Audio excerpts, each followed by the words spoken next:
আসসালামু আলাইকুম ফুটবলপ্রেমী বন্ধুরা। আর্জেন্টিনা দলের পরবর্তী ম্যাচের লাইন আপে চলে এসেছে এক ঝাঁক বড় পরিবর্তন। লিওনেল মেসি বা ডি মারিয়ার মতো চেনা মুখদের ছাড়া কোচ স্ক্যালোনি মাঠে নামাতে যাচ্ছে সম্পূর্ণ নতুন এক ঝাঁক রণকৌশল। আজকের ভিডিওতে আমরা বিশ্লেষণ করব আর্জেন্টিনার এই নতুন লাইন আপ এবং প্রতিপক্ষের জন্য এটি কতটা ভয়ঙ্কর হতে পারে। গোলপোস্টে নতুন ভরসা। শুরুতে দেখা যাক গোলপোস্ট। আমাদের চেনা বাজ পাখি ডিবো মার্টিনেসের জায়গায় এই ম্যাচে পোস্ট সামলানোর দায়িত্ব পেয়েছেন জেরোনিমো রুলি। রুলির অভিজ্ঞতা এবং রিফ্লেক্স দুর্দান্ত, তাই ডিবোর অনুপস্থিতিতে গোলপোস্টের নিচে তিনি হতে যাচ্ছে আলবিসেলেস্তেদের অন্যতম বড় ভরসা। ডিফেন্সে নতুন প্রাচীর। এবার আসা যাক ডিফেন্সে। রণভাগের মাঝখানটা সামলানোর মূল দায়িত্বে আছেন অভিজ্ঞ নিকোলাস ওতামেন্ডি এবং ভরসাযোগ্য লিসান্দ্রো মার্টিনেস। ওতামেন্ডির পাওয়ার আর লিসান্দ্রোর ট্যাকলিং প্রতিপক্ষের ফরোয়ার্ডদের জন্য ভেদ করা বেশ কঠিন হবে। আর দুই উইং বা ফুলব্যাক পজিশনে থাকছেন নিকোলাস তাকলাফিগো এবং তরুণ গতিময় ডিফেন্ডার নিকোলাস কাফান্দো অন্তর্ভুক্ত ডিফেন্স বাড়তি গতি যোগ করবে নিশ্চিত। মাঝমাঠে শক্তির ইঞ্জিন।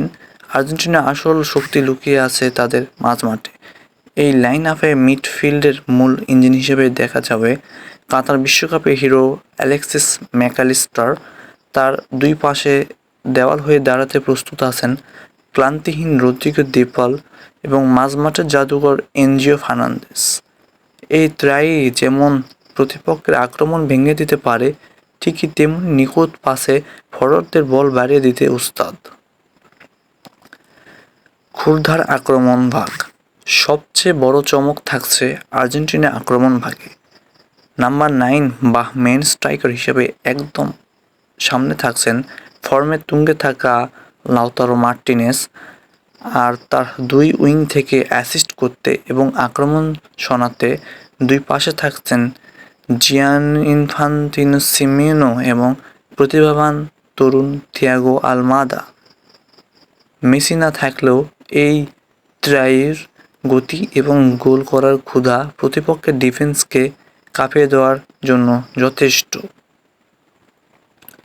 তো বন্ধুরা, তরুণ আর অভিজ্ঞদের মিলিয়ে তৈরি করা আর্জেন্টিনার এই নতুন ভারসাম্যপূর্ণ লাইন আপ আপনাদের কাছে কেমন লাগলো? মেসিকে ছাড়া এই স্কোয়াড কি পরবর্তী ম্যাচে বড় জয় ছিনিয়ে আনতে পারবে? আপনার মূল্যবান মতামত অবশ্যই কমেন্ট বক্সে লিখে জানান। ভিডিওটি ভালো লাগলে লাইক দিন এবং আর্জেন্টিনার সর্বশেষ খবর সবার আগে পেতে MZ90 স্পোর্টস চ্যানেলটি সাবস্ক্রাইব করে রাখুন। ধন্যবাদ।